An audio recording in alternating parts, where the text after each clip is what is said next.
Okay, so welcome again to the meeting today.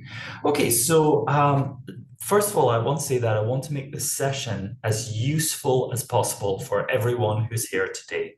So though I have a PowerPoint presentation set up to make sure I cover all of the key points, I know from previous experience that a lot of the magic or usefulness from these sessions comes from the questions and answers session that we do towards the end. So we put aside a big chunk of time for questions and answers. So I'll take about maybe half an hour maximum to go through the presentation. And then after that, please do feel free to ask me any questions you'd like to. Equally, if you'd like to chat to us, on a one-to-one basis, with any questions you have, that's absolutely fine as well. And I'll come on to that in a second. So you might notice as we go through these slides that they are quite wordy. Now, I've kept that wordy on purpose. And the reason I've done that is sometimes the audio quality in these meetings gets a bit sketchy. And if the audio breaks down, I want you to have the backup or safety net of having everything in written format so that you can see it as well. In other words, we're trying to be belt and braces here. But if you miss anything and you want me to repeat it, absolutely fine. Just ask me to repeat, and that's grand. The other thing to say is that while I'm screen sharing, I can't see everyone who's in the room. So if you have a question, please feel free to put your hand up or just shout on mute and just shout at me. And I'll be happy to take your questions at that point. Or if it can wait to the end, even better. But I'll also be relying on my colleagues, Maren and David and Lawrence, who are in the room as well, just to spot anyone who has their hands up who maybe I've not acknowledged because I haven't seen them. Okay, so as many of you are existing grantees, I'm not going to spend terribly long on the first 4 slides because that's about Corra as a whole, and many of you already know a bit about that, so I'm not going to spend too much time on that. But just jumping straight in, the first thing to mention just about Corra is that our vision as an organization is for a society where people can create positive change and enjoy fulfilling lives. Now, for those of you who are interested in our vision and our mission, you might be interested to know, if you don't already, that our 10-year strategy, which was launched back in 2020, is on our website. So at any time, if you're interested, you can go onto our website, check that out for yourself and see, what it is we're trying to do and, how we're taking that vision and our mission forward. Okay, so in terms of what we do, we're perhaps best known for our grant making, and especially long-standing grants such as Partnership Drugs Initiative and the Henry Duncan grants, which have been running for many, many years. Just to say, as I'm sure you all appreciate, that each grant-making program has its own specific aims and its own criteria. And as such, not every grant-making program is going to be right for every organization that's out there. There will be grants that are relevant to you and grant programs that are not relevant to you. And hopefully, for many of you in the room today, the funds that we're talking about will be relevant to you. But if not, just keep an eye on our website because it's very usual for us to be launching new funds that might be more relevant to you than the ones I'm discussing just now. So in addition to our grant-making program, we also do what's called place-based work. Now that comes in 2 forms. We have what's called getting alongside communities, where a Corra member of staff is based within a geographical community and neighborhood where they're doing work. And there are 8 of those communities across Scotland that are getting help through that place-based program. We also do something, we're involved in Participatory Scotland and are doing quite extensive work in Kirkcaldy and Renfrewshire around those programs as well. And you can read more about that on our website if that's of interest to you. Finally, we do quite a bit of influencing change by working collaboratively with the Scottish Government and other organisations to try and effect change that's relevant to our strategy. And again, our website has lots of information on that if that's of interest. But key areas of work under that category are human rights, racial equality, and of course, substance use. Okay, now in terms of how we work, Corra is a bit different from many grant makers who are out there in terms of how we work and what we're trying to achieve. Fundamentally, what we're trying to be is the best grant maker we possibly can be. And a big part of how we do that is through relational working. So these 6 components on this slide detail our ways of working, some of which are perhaps unusual to Corra. Some are very typical across the sector in terms of the things that all grant makers aspire towards. But being an open, trusting, and flexible grant maker and being a relational grant maker are some things that I think and I hope Corra is well known for. Now, with those more general slides out of the way, I'd like to dive a bit deeper into the National Drugs Mission because that is the primary purpose of this information session. So, as many of you might already know, the National Drugs Mission was launched back in January 2021. The National Drugs Mission as a whole is making a £250 million investment over 5 years. That investment is coming from the Scottish Government, and the purpose or aim of that investment is to reduce drug-related harm and drug-related deaths. As we know, this is a huge issue in Scotland. It's of great importance to us as a nation, and this mission is helping to undo some of the damage that has been done and take us forward. Now, Corra does not administer the £250 million. We administer a portion of those funds, £65 million to be exact. We do that through 5 separate funds, which I'll go on to talk about in a short while. And through these funds, we've had 300 projects which have been funded to date. Through those projects, we're very happy to report that over 35,000 people have already been supported. And these grants range in size, as you can see here, from being relatively small grants, of around about 3,000, up to about £1.5 million. So the projects range vastly in terms of their geographical focus, whether it's just on one specific local authority area or across Scotland as a whole.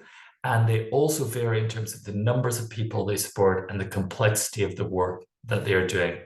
But I'm happy to report that of these 300 projects, we have local authorities across Scotland represented. The spread of these funds has been very wide-ranging, and that's something that we're quite proud of.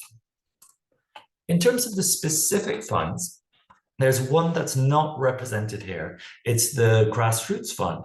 Now, the Grassroots Fund was a precursor to the Local Support Fund, so effectively they can be seen of as largely the same thing. But just to walk you through these, we have the Children and Families Fund, which now has been fully committed, so it's not open again this year. We've got the 2 components of the Improvement Fund, that bit which focuses upon residential rehabilitation and associated services, including pathways, and a portion of the Improvement Fund which focuses on non-residential rehab as well.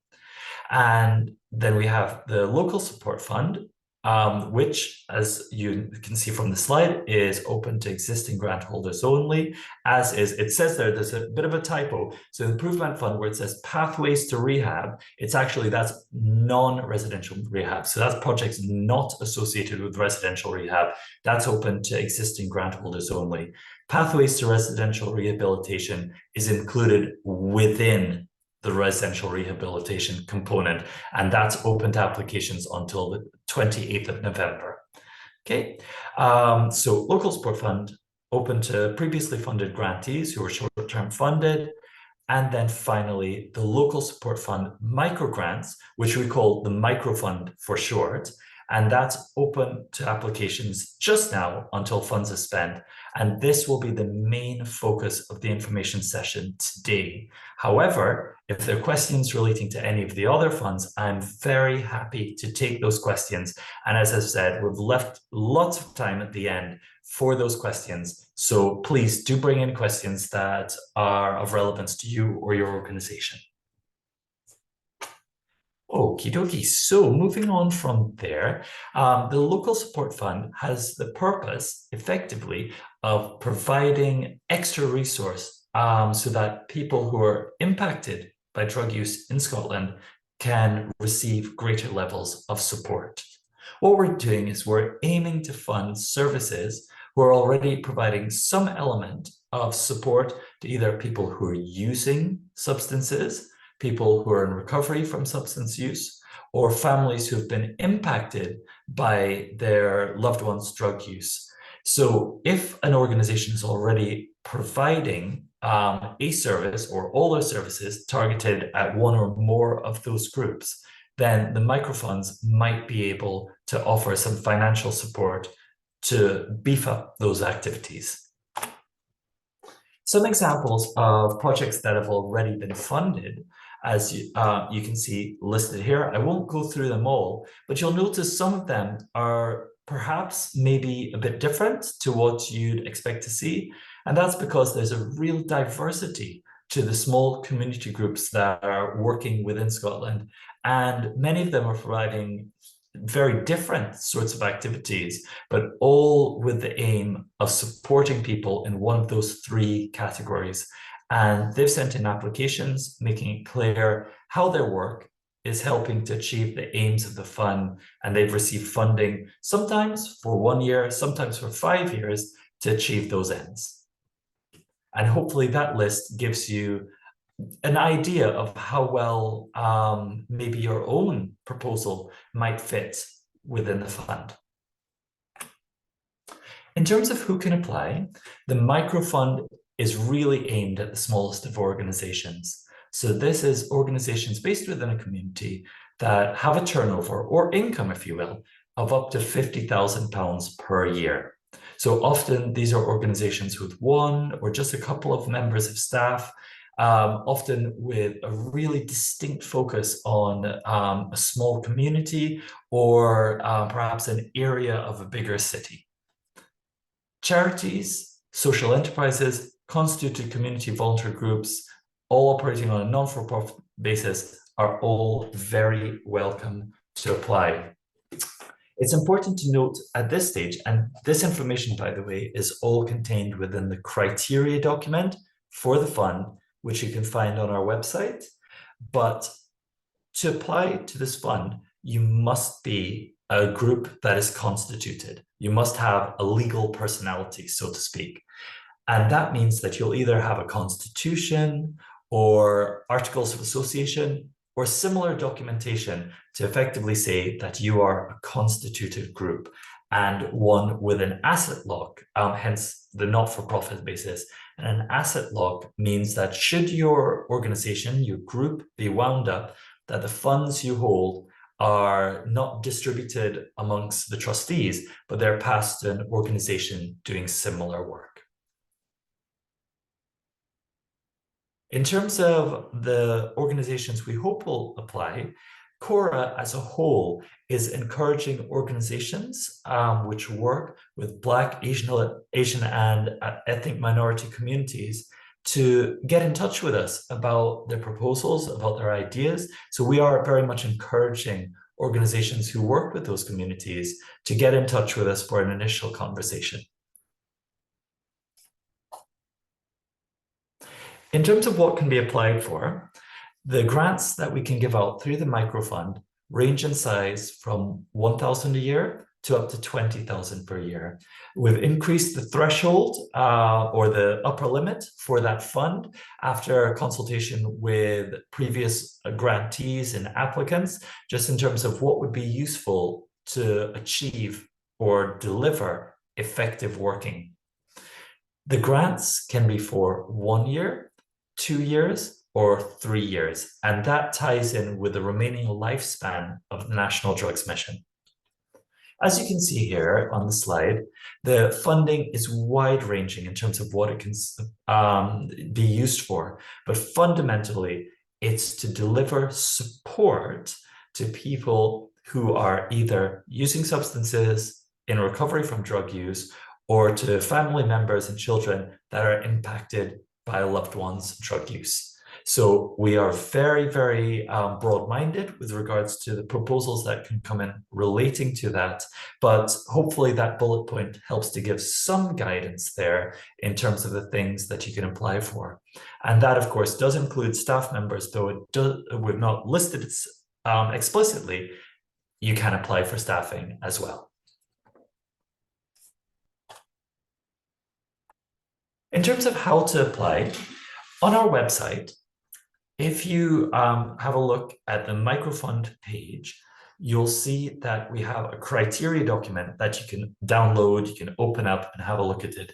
So the first bit of advice I'd give to anyone who's interested in the microfund is please have a look at that criteria document, particularly the first few pages, because that will give very clear points around the criteria, and you can immediately see if your organization fits or if the work you're proposing to deliver fits with that or not. Once you've done that, please drop us an email. You can take a note of our email address if you so desire, and that's wellbeingteam, all is one word, @corra.scot, and we'll be very happy to have a welcome chat with you. What a welcome chat is, it's a chance to discuss with you one-to-one what your organization does, your proposal, what you have in mind, so that we can give you some clear and honest feedback as to whether we think your organization and your proposal is a good fit for the fund or not. Because we recognize that smaller organizations especially are very resource limited, and we don't want you to invest time and energy, which is very precious to your organization, in an application which isn't going to be fruitful. So that's why we have full and frank, though friendly, conversations with everyone at the start to make sure that you have all the facts at your disposal before you start your application form. If you're eligible to apply, or if you have a reasonable chance of success, we'll be happy to share the application form with you. And once you've got the application form, you can work on that over as long a time period as you like and send it in to us when you're ready. The application form is online, so you can save your work and come back to it. Or if you prefer, we can provide you with a Word document. Now, please note that you cannot apply using the Word document, but the Word document can be useful for creating your draft, especially if you're collaborating with others. And then you can copy and paste the contents of that Word document into the online form when you're ready to send it in. This year, we've also included space that you can include a video. If you find it difficult to put into words, written words, what your proposal is about or what your organization does, you have space to upload a link to a video where you can explain that in a different format. That was something we were told by previous applicants and grantees that would be helpful. So it's an option that's there for you if you so desire. We also wish to point out that support is available to you in completing your application form. And when we have the welcome chat with you, we'll specifically ask you if you'd like that support so that we can make a referral to an organization called Scottish Drugs Forum. And they have 2 members of staff there who are able to offer support and guidance in fleshing out your application form to give it the best chance of success. There's also an organization called Scottish Recovery Consortium who might also be able to provide you with support depending on the needs of your organization. So basically, you don't have to do it all on your own. There is help at hand.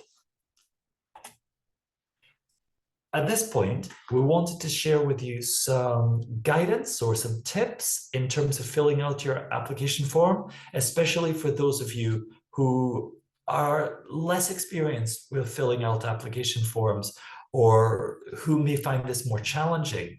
Fundamentally, what your application needs to do is to explain to us how your proposal is going to help to meet the aims of the National Drugs Mission and specifically the Microfund. So we're looking for you to tell your story about how your work connects up with that aim. So with the bullet points here, we've broken that down into other words. We have what's called a guidance document that we will send to you after the welcome chat. I think that's also available on our website. And the guidance document gives you step-by-step guidance in terms of how to fill out every single question and section in the application form. So we know that sometimes questions can be a bit ambiguous, so we've tried to explain that as best we can through the guidance document. And what we'd ask is that you have the guidance document open beside you as you're filling out the application form, and take the time to make sure that you're properly answering each of the questions completely to give you the best possible chance of success. So in terms of the initial sections of the application form, that focuses on what your organization does. And then as it goes on, it then drills down into your proposal. And that's where you can help us to understand what your project will do, who it's going to help, how many people it's going to support, and how it will help them. There's a section for explaining the need behind your project, what this project is going to be helping to address. And of course, there's a financial section, which helps us to understand how you're going to be using the money that you're requesting from us. And if there's any portion of the project that's going to be funded from other sources as well. We wanted to let you know that we are not judging you based on your ability to use jargon or perfect English. It's really important that you know that. We recognize that different organizations have different strengths, and sometimes the person filling in the application form doesn't have English as their first language. The key thing is that we can understand what you are proposing. That your proposal is clear. And this is where the support, for instance, from Scottish Drugs Forum can come in handy, because you can have an external pair of eyes to read through your application and make sure that it makes sense to someone who's not connected to your organization at all. As always, don't hesitate to ask for support. So if you get stuck, you can send us an email, or if you're already working with Scottish Drugs Forum or Scottish Recovery Consortium, at that point, you can get in touch and ask for a bit of a helping hand. Of course, needless to say, not all applications are successful. Generally speaking, each of the National Drugs Mission funds that we administer has a relatively high rate of success, all over 50%. Now, sometimes when an application isn't successful, it's for one of these main reasons that are listed here.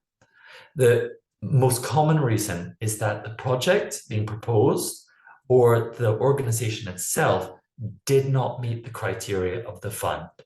Now, since we've introduced the welcome chats, that has been less of a common reason, because we can identify that early on before you invest too much time. So please don't be offended if through the welcome chat, we have to express to you that what you're proposing or your organization itself is not a fit for the criteria. We just want to help you to avoid disappointment later. And remember, this is only one of the funds that Corra administers, and not every fund will be right for everyone. Sometimes an application is really unclear about what the project will do, or worse, it contradicts itself throughout the course of the application. So in other words, something is said in one part of the application, which is then undone by something which is said in another part of the application.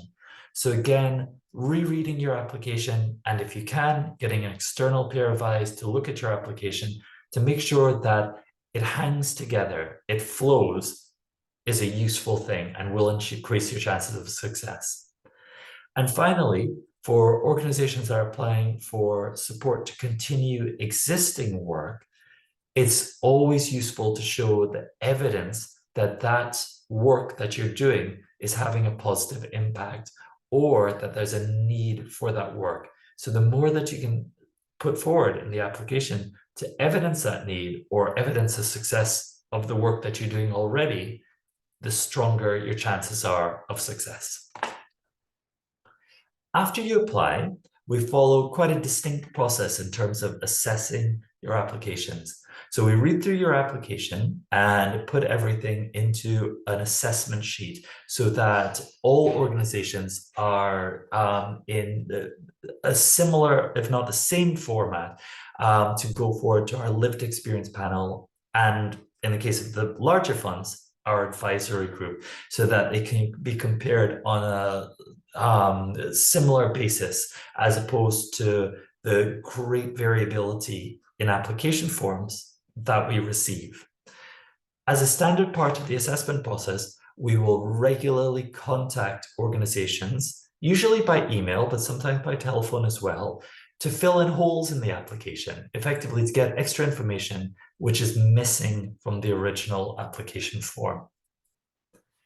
Then, as I mentioned, with this additional information included, we then send your application over to a panel of lived experience, or people with lived experience, I should say, and they will consider your application, the likely merit of the work that you're proposing, the need for the work, and help us to reach a decision on which applications are the best investment of the resource from the National Drugs Mission.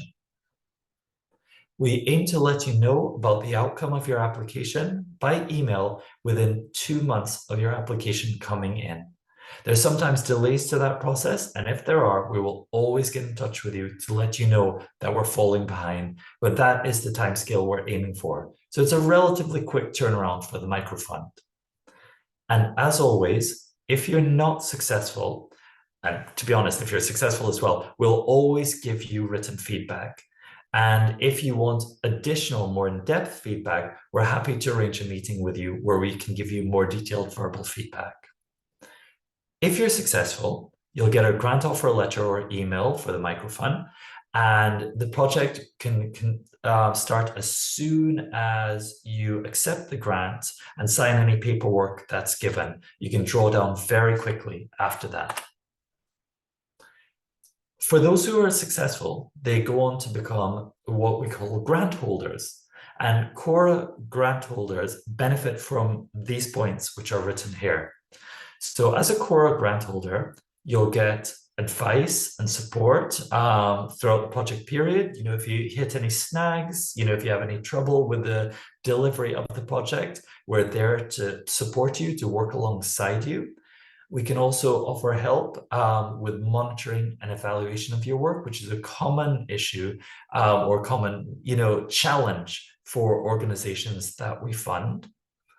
We invite you to take part in what we call learning network meetings, and that's where you can meet up with other grantees who are similar size, bigger, smaller than you, across Scotland, usually in a virtual setting, to have discussions and receive information, usually on thematic topics, but recently we've had a few regional events as well.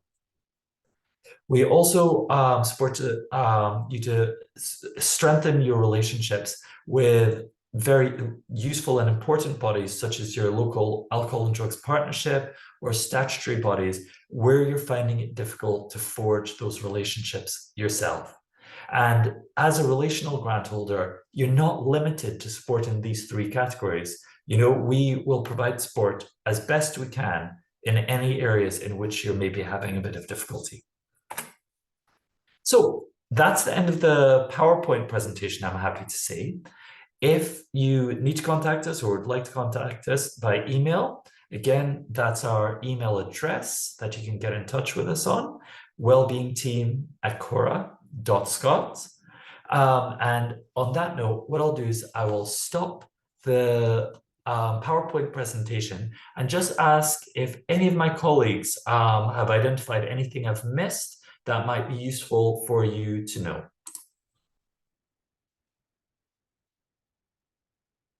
Okay, so it looks like that might have been comprehensive. Okay, on that note, Maren, I believe I'm supposed to stop recording at this point before we go into Q&A. Is that correct? Okay. Yes. So that's great. So I will do that. I will stop the recording there.